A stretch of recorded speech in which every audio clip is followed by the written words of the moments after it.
Hello students, this is lecture number 3 in chapter 6, that is molecular basis of inheritance.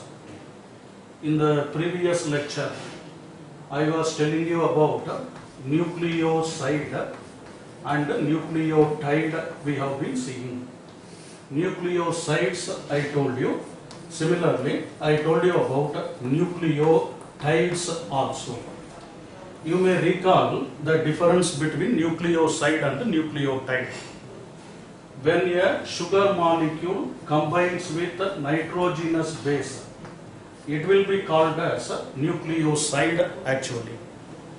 When the sugar molecule combines with nitrogenous base and phosphoric acid or phosphate group, then it will be called as a nucleotide, we can say.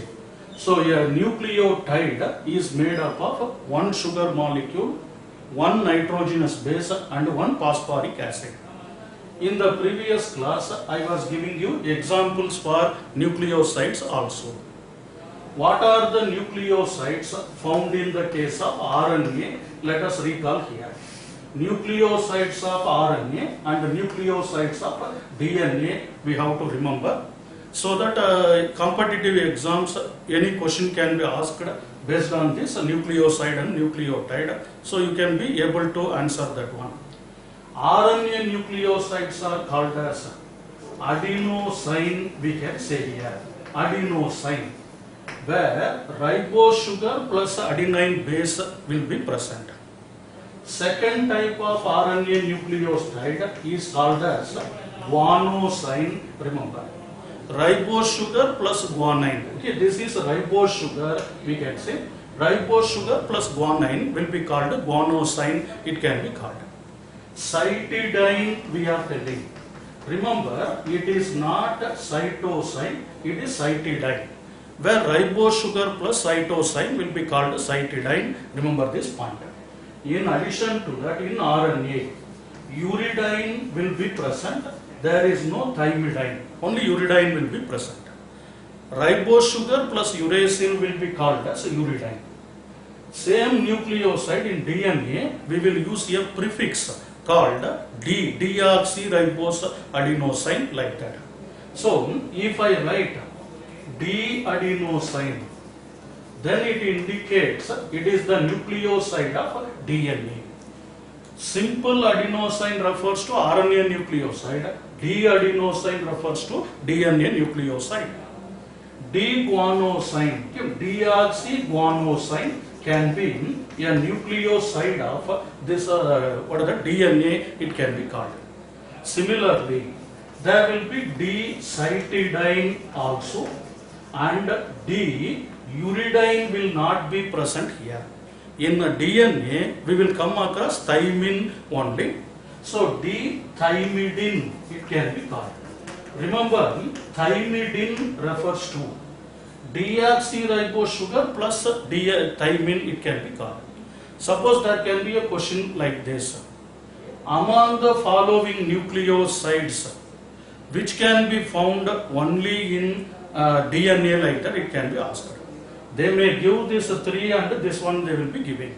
That means D-thymidine you can write as DNA. It is present exclusively in the DNA only. Okay, that is nucleosides. Remember, 8 terminologies we have to remember, recall in this point. When we come to a nucleotide, it is made up of sugar, nitrogenous base and phosphoric acid. How will you name the RNA nucleotide and how will you name the DNA nucleotide? That also let me explain you here. In what is that nucleotide, there will be the presence of phosphoric acid as an extra additional molecule here. Here there is no phosphoric acid, here there is phosphoric acid. So just we are adding one suffix, not prefix, suffix we are adding for what are the nucleotides. Remember, for the RNA nucleoside, adenosine, as it is I am writing adenosine, but I will write monophosphate. adenosine monophosphate becomes the nucleotide for RNA. Adenosine monophosphate. Guanosine monophosphate it can be called. Guanosine monophosphate it can be called. That means here ribose sugar plus guanine plus phosphate. Here ribose sugar plus adenine plus phosphate. Similarly, cytidine monophosphate it can be called. Do you understand the difference between nucleoside and nucleotide? In the nucleoside there is no suffix called phosphate, but here there is a suffix called monophosphate. Uridine monophosphate will become the nucleotide of RNA here. Whenever I write a suffix monophosphate, it indicates RNA. Same thing can be written in a simpler way like AMP also. AMP refers to what is that? Adenosine monophosphate, guanosine monophosphate, cytidine monophosphate, like that it can be written. Okay, cytidine monophosphate, uridine monophosphate, these are the symbols we use for RNA nucleotides. When we come to the DNA nucleotides, same thing, deoxy, adenosine, okay, deoxy I have to write, adenosine I have to write, and monophosphate I have to write here. So there will be one prefix and suffix, both will be there. Here deoxy refers to the sugar, adenosine refers to the base, and monophosphate here. Deoxy, guanosine, monophosphate it can be called. That is another type of nucleotide we can come across in the DNA. Deoxy, cytidine, okay, cytidine monophosphate it can be written. But remember, there won't be uridine, there will be thymidine only. So deoxy, thymidine monophosphate it can be written here. Remember, these are the 4 types of nucleotides present in the DNA molecule. Same thing we can write in another way. Suppose if I write DAMP, it indicates nucleotide of DNA. If I write a simple AMP means it indicates RNA nucleotide. Try to understand the terminologies. Now it may found to be easy, but later no, you may get confused. So it is DAMP. This can be written as a DGMP, that means deoxyguanosine monophosphate. This is deoxycytidine monophosphate. This is deoxythymidine monophosphate. TMP, CMP, GMP and AMP, like that, various nucleotides we could distinguish. So totally 8 plus 8, 16 terminologies we should remember. They can be shuffled and asked in any manner actually. How many of the following are found to be the nucleotides? They can ask. Simply they may give 16 names also. And you have to find out what are the nucleotides, which are the, how many are nucleotide, how many are nucleosides, like that. This is regarding nucleoside and nucleotide. Make note of this. I will continue within 10 seconds. Be fast.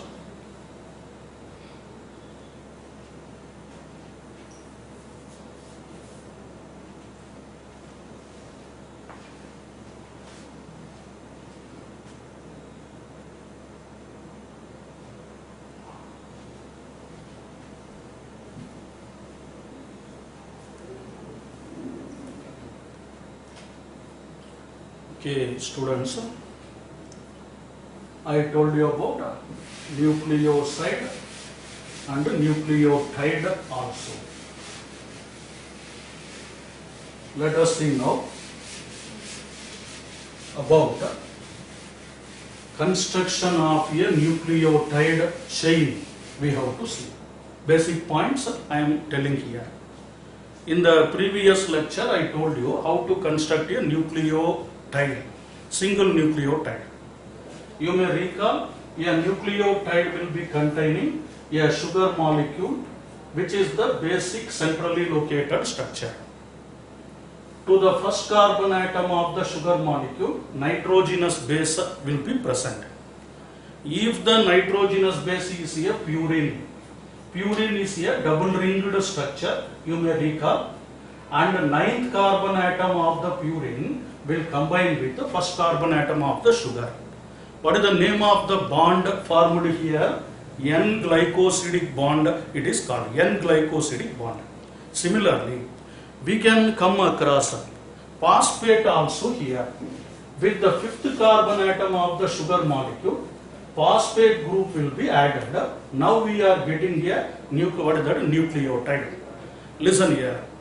This is a double ringed structure, so it must be either adenine or it must be guanine. Suppose if it is adenine, because purine is adenine and guanine. Suppose if it is adenine and this is deoxyribose sugar, imagine what will be said? It is D-adenosine monophosphate. Do you get this point? If it is deoxyribose sugar, it is adenine, then we will call it as a deoxyadenosine monophosphate, it can be called. Let me construct another nucleotide here. Imagine there is a sugar molecule here also. This sugar molecule is also a deoxyribose sugar. Please remember, no nucleic acid will have ribose here, deoxyribose here like that. Both the sugars will not be present. RNA will have only ribose sugars. DNA will have only deoxyribose sugars. So let me come across another deoxyribose sugar. Here let me add one, what is that, pyrimidine base. Let that pyrimidine be thymine here. Imagine, or otherwise, I can call it as what is that, cytosine or thymine will be attached with the deoxyribose sugar. So let me draw a thymine here. Now there is a bond formed called N-glycosidic bond. Now it is a nucleoside, deoxythymidine, that is the nucleoside. But there can be an attachment of phosphate group also. It will become a nucleotide actually. Try to get this important point. What will we name this nucleotide? Deoxythymidine monophosphate. Here deoxyadenine monophosphate, deoxythymidine monophosphate. Two nucleotides I have constructed. But are they stable with each other? They are not bonded with each other, still they are independent only. If at all I want to get one nucleotide chain, means I have to join many nucleotides like this. So many nucleotides will become polymer of nucleotides. When I want to construct a polymer of nucleotides, I must give stability. How to give that stability? Please listen carefully. Now, in this case, between the third carbon atom of the first sugar molecule and the fifth carbon atom of the successive sugar molecule, there will be a bond formation in this case. Try to understand this point. A new bond can be formed between third carbon atom of the first sugar molecule and the fifth carbon atom of the successive sugar molecule. Then it will be one, what is that, special bond. What is the name of that bond here means? It is known as, that bond is known as phosphodiester bond, we are telling.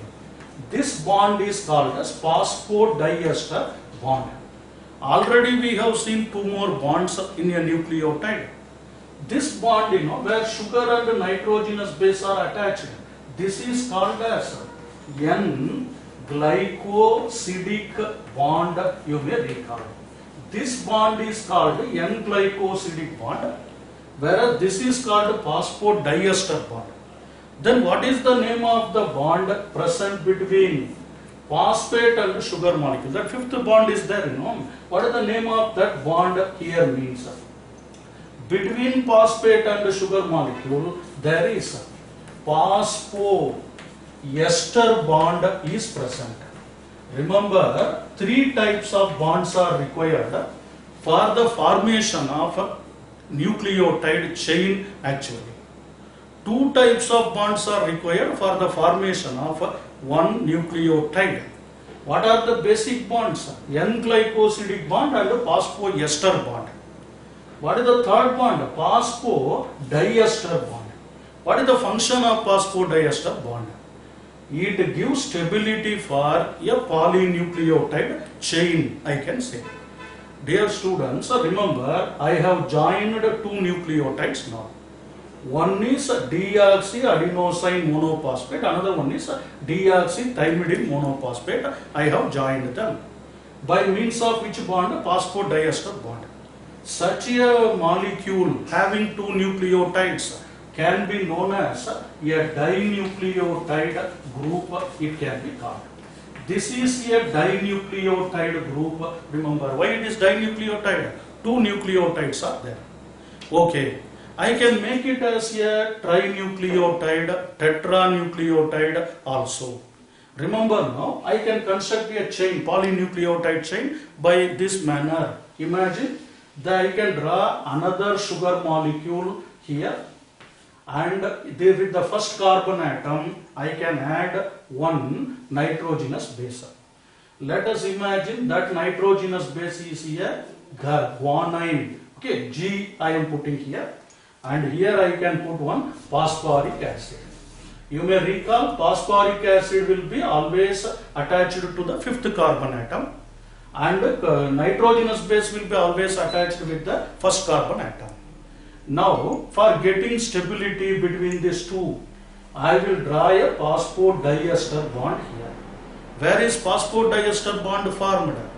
Between the third carbon atom of one sugar molecule and the fifth carbon atom of the successive sugar molecule. This is contributing third carbon atom. This is contributing fifth carbon atom.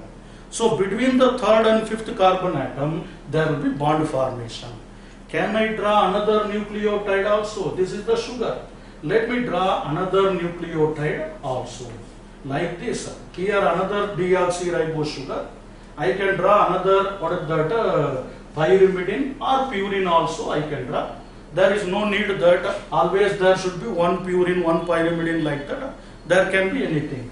This can be another adenine also, imagine, and there will be a bond formation here. This is N-glycosidic bond. This is deoxyribose sugar adenine, deoxyadenosine. I have to draw a phosphate group. Phosphate group will be formed by phosphoester bond. So there is a phosphate group. Now remember, between the fifth carbon atom, or third carbon atom of first sugar, this sugar molecule, and the fifth carbon atom of successive sugar molecule, there will be bond formation like this. We are getting one complete nucleotide chain. In this manner, I can go on joining hundreds of nucleotides. Those hundreds of nucleotides will become a chain by means of which bond? Phosphodiester bond. Remember this point. So this is the stability.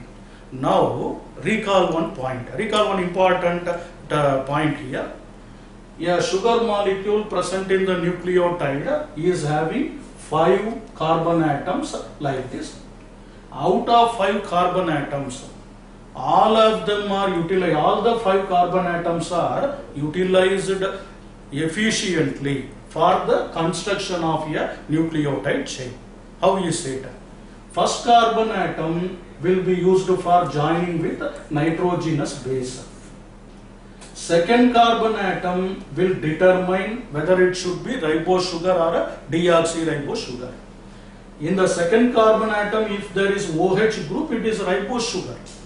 If there is no O group, only H is present, it is deoxyribose sugar.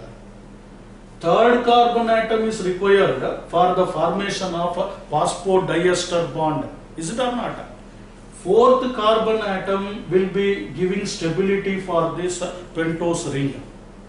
Fifth carbon atom will be used for joining with the phosphate group. So how we are efficiently making use of all the 5 carbon atoms in a pentose sugar.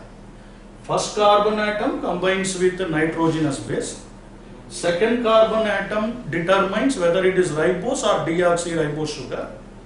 Third carbon atom used for forming phosphodiester bond with the successive nucleotide because of stability. Fourth carbon atom will give stability for this sugar molecule. Fifth carbon atom combines with phosphate group. Do you get this point? This is a nucleotide and this is how we can construct a nucleotide chain. Now I can call this chain as polynucleotide chain. This is a polynucleotide chain, remember. Whether this polynucleotide chain belongs to DNA or RNA, how to identify? See whether there is ribose sugar or deoxyribose sugar. If the sugar molecules present here are deoxyribose sugar, then I will call it as a DNA polynucleotide chain. If the sugar molecule present here are ribose sugar, I will call it as a RNA polynucleotide chain also. Not only sugar molecule, even we can find out the nitrogenous base combination here. Whether that chain has thymine or uracil, we have to check. If the chain contains uracil, it will belong to RNA. If it contains thymine, it belongs to DNA. Do you get my point? Because in RNA, thymine will be absent. In DNA, uracil will be absent. This becomes a polynucleotide chain. I can go on joining hundreds of nucleotides by this method and we will get a DNA or a RNA chain by this manner. Make note of this point. These are all basic information related to nucleotide and the nucleotide chain. Let us come to the DNA molecule in detail. Okay. Structure of DNA we are going to discuss now. Please remember the three types of bonds I told you so far. N-glycosidic bond between sugar and nitrogenous base. Phosphoester bond between phosphate and sugar molecule. Phosphodiester bond between the sugars of successive nucleotides. You remember the word successive. 1 and 2, first and second nucleotides are stabilized by which bond? Phosphodiester bond. This is phosphoester, this is phosphodiester. Remember, let us continue, make note of this point.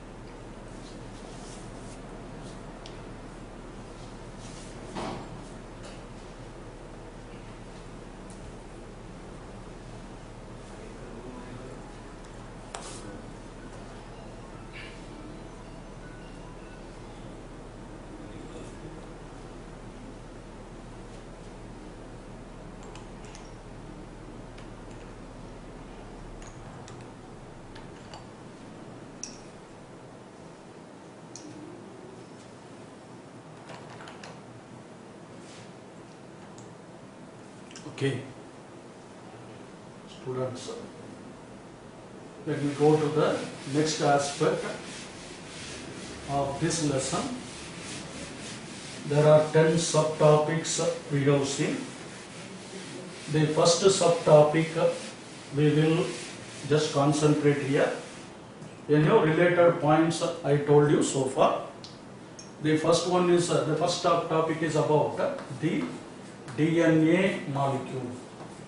So about the DNA molecule, we are going to discuss some points here. Listen here. In around 1865 like that, 1859 like that, I'm very sorry, 1 minute. 1868, check the year. This Friedrich Miescher studied about nuclein actually. Friedrich Miescher studied about nuclein in around 1868, the same range like Mendel only. But he discovered some nucleic acid or a molecule called nuclein present in the pus cells of some insects like that. Even in muscle cells also there were this nuclein present. But unfortunately, till 1953, around some 84 years like that, there was no, 1 minute, this 59 something it is, okay. This in 1953, okay, till 1953, there was no further elucidation or further observation of nuclein. There was no progress made in identifying the structure of that nuclein till 1953. But in 1953, recently, very recently, Watson and Crick, two important scientists, have found the structure of nuclein actually. Of course, in between, there were many further discoveries made about nuclein. It was proved that it is an acidic compound. It is present in all type of cells. Even plants also have that nuclein. Everything, many progresses were made. But in 1953 only, there was a complete structure of DNA or complete structure of this nucleic acid reported by Watson and Crick. So we are going to study about Watson and Crick model of DNA in detail. Anyhow, before going in detail about Watson and Crick model, let me tell you some basic points related to DNA molecule. Remember, the length of the DNA molecule, will be equal to the number of nucleotides present in it. Number of nucleotides will determine length of a DNA molecule actually. This is one basic point we have to remember. If at all the DNA molecule cannot be measured in terms of some weight or micrograms like that. It is measured in the form of length because it is a long chain of nucleotide, polymer of nucleotides we have heard. So number of nucleotides will tell us about length of DNA molecule. Now with this idea, some examples are also given in your textbook. Please try to check those numbers also. If at all you see one type of virus called PyX174 bacteriophage. There is a bacteriophage called PyX174. What is a bacteriophage? It is a type of virus which will infect bacteria also. Even bacteria will be infected by viruses. Such a viruses which will infect bacteria are called bacteriophage. In a bacteriophage called PyX174, single stranded DNA is present. That single stranded DNA has about 5,863 nucleotides in it.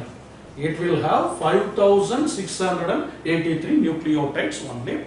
It is having single stranded DNA, so many number of nucleotides arranged into a polymer. That is the length of DNA in PyX174, remember. Let me come to another type of bacteriophage here. It is known as lambda bacteriophage. It is also a type of virus only. In the case of lambda bacteriophage, we will come across a single double-stranded DNA actually. A double-stranded DNA is present in lambda bacteriophage actually. Now remember, in this double-stranded DNA, around 4,000, let me write here, 4,633 like that base pairs are present in the double-stranded DNA. Please check these numbers in your textbook also.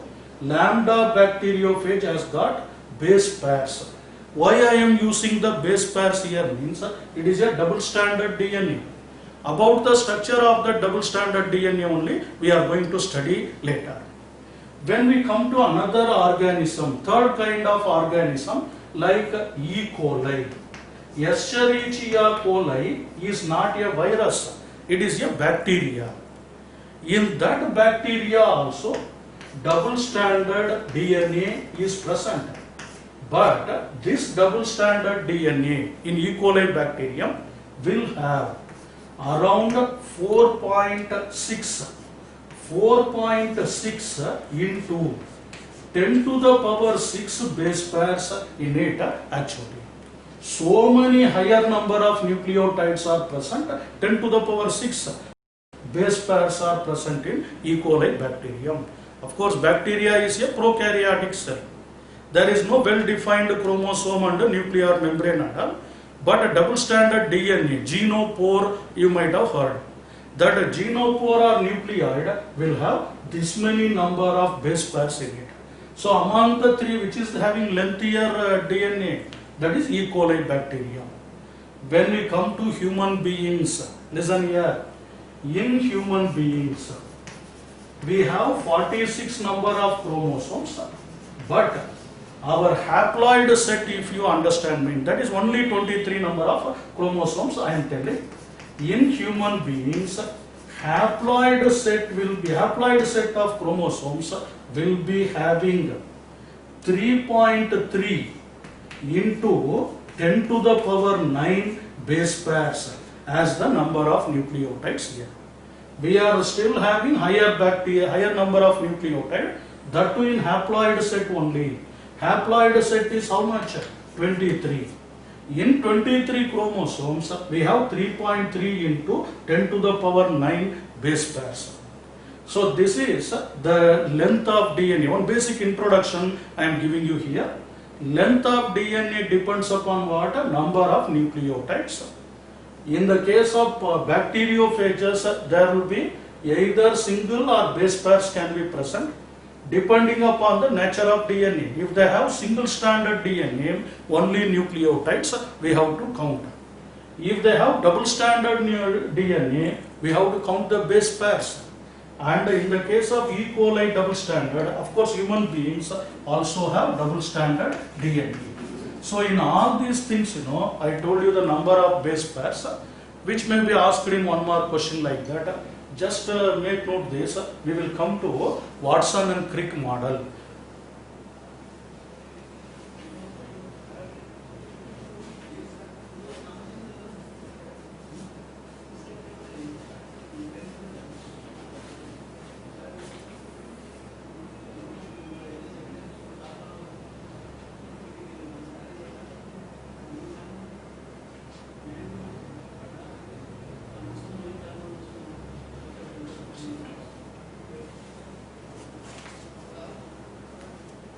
One minute. It is 5386. 5386 nucleotides are present here. In lambda bacteriophage, it is about 4,502. We have to remember 48,000. I'm sorry, 48,502 base pairs are present here. 48,000 base pairs around. Okay, I'm sorry. Okay, make note of these points correctly. It is given in your textbook also. Please check it. Okay.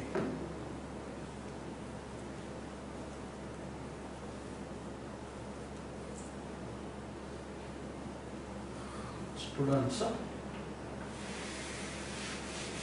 let me come to Watson and Crick model of DNA.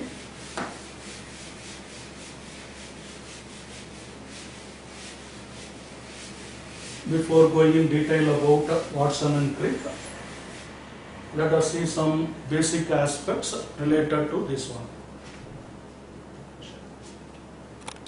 Remember, in 1953, they proposed the model of DNA. Actually, they were very young research scientists.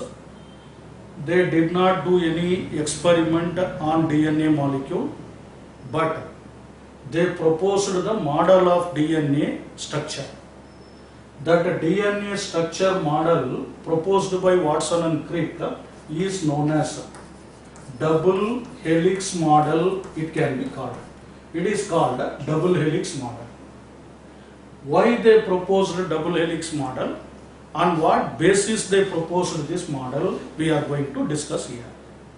As far as Watson and Crick are concerned, they developed this idea depending upon the work of two other scientists, actually, otherwise three scientists we can say.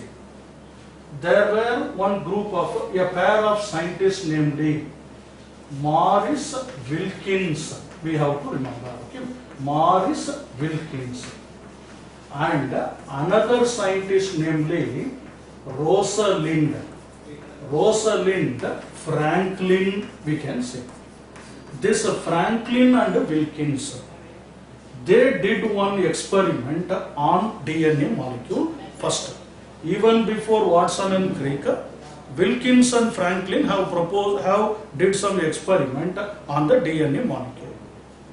That experiment is called as X-ray. Okay? X-ray diffraction study, it is called. You have to remember one interesting aspect here. We have studied about biological molecules like carbohydrate, protein, lipid and everything. Enzymes also, even nucleic acids also. Those biological molecule cannot be exhibiting a three-dimensional structure, or their structure cannot be studied like a different cellular model and other things, because they are chemical molecules. So how to identify the study of structure of a chemical molecule? That is called elucidation process, we are telling. For biochemical molecule, elucidation work must be done. Okay, elucidation. One of the methods of elucidating a biochemical molecule is X-ray diffraction. Depending on their X-ray diffraction study, Wilkins and Franklin, they proposed one idea. What is that they made? They passed X-ray rays or X-rays over the DNA molecule taken in a test tube. They collected a cell. They took the nucleus. From the nucleus, they extracted the DNA molecule. When X-rays were passed over this, they came across the length, otherwise what is that, width and length of the DNA molecule here. So, based on the X-ray diffraction, Wilkins and Franklin gave two ideas. What does that mean, sir? The DNA molecule makes every 3.4 nanometer distance. Remember this word. For every 3.4 nanometer distance, a DNA molecule makes one turn, they found. One turn or one complete 360-degree rotation, it makes for every 3.4 nanometer distance. I can call it as a turn, or otherwise I can call it as the pitch of the DNA molecule here. Pitch. The word pitch refers to one complete turn, it can be called. So, for every 3.4 nanometer, there will be one complete turn, 360-degree rotation is made, observed in the DNA molecule. That is one outcome from the X-ray diffraction study. Another outcome, another idea they proposed is what the diameter of the DNA will be 2 nanometer, it was discovered. 2 nanometer is the diameter of this DNA molecule they proposed. This is the experimental proof. But even after doing this experiment, Wilkins and Franklin could not proceed further. They did not make any progress, they did not make any improvement in their study. Simply they told that DNA forms a coil. That coil will exhibit 3.4 nanometer for every complete circle. And another point they mentioned is that DNA structure should have 2 nanometer diameter in it. This is the idea proposed by Wilkins and Franklin. There was another scientist, a very important point I am going to discuss here. who is known as Erwin Chargaff, we are telling. Erwin Chargaff, he proposed another idea based on his studies. He made some biochemical studies. Based on that, Chargaff proposed one rule related to DNA structure. That rule is called base equivalence rule, it is called. The rule proposed by Chargaff is called base equivalence rule. What is that base equivalence rule means? Very important, very basic point we have to remember. In any double standard DNA, base equivalence rule proposed by Chargaff states that in any double standard DNA, number of purines will be equal to number of pyrimidines. Very important point. In a double standard DNA, number of purines will be equal to number of pyrimidines. Remember this point. What is the rule proposed by Chargaff? Purine, number of purines are equal to number of pyrimidines. So purines is equal to number of pyrimidines. Remember, very basic point here. Purines means you know that adenine and guanine are called purines, cytosine and thymine are called pyrimidines. What Chargaff told is the number of adenine and guanine will be equal to cytosine and thymine. He proposed the idea. Don't change this base combination and write here. Adenine plus thymine you should not write. There will be confusing statements related to Chargaff rule. Number of purines will be equal to number of pyrimidines. That is the basic point related to what? Chargaff. Now remember, whichever scientist want to study about or elucidate about the structure of DNA, they cannot delete these two experimental discoveries. They cannot avoid Wilkin and Chargaff's experiment rule because these are experimental proof. They have given proof, but they could not go further. Watson and Crick studied about these 2 points and they amalgamated that idea. Then they proposed the double helix model. So please remember, Watson and Crick themselves did not do any work or any experimental work to say, but they got the idea from Wilkins and Chargaff study. By joining those ideas and by applying some mind ideas here, their own mind, they proposed double helix model. So double helix model of DNA is an important 5-mark question. About that question I will tell you in the next class. So what you have to understand, Watson and Crick study, what the study was based on Wilkin and Chargaff Franklin rule only. Wilkin and Franklin did X-ray diffraction, Chargaff proposed base equivalence rule. Let us continue in the next class.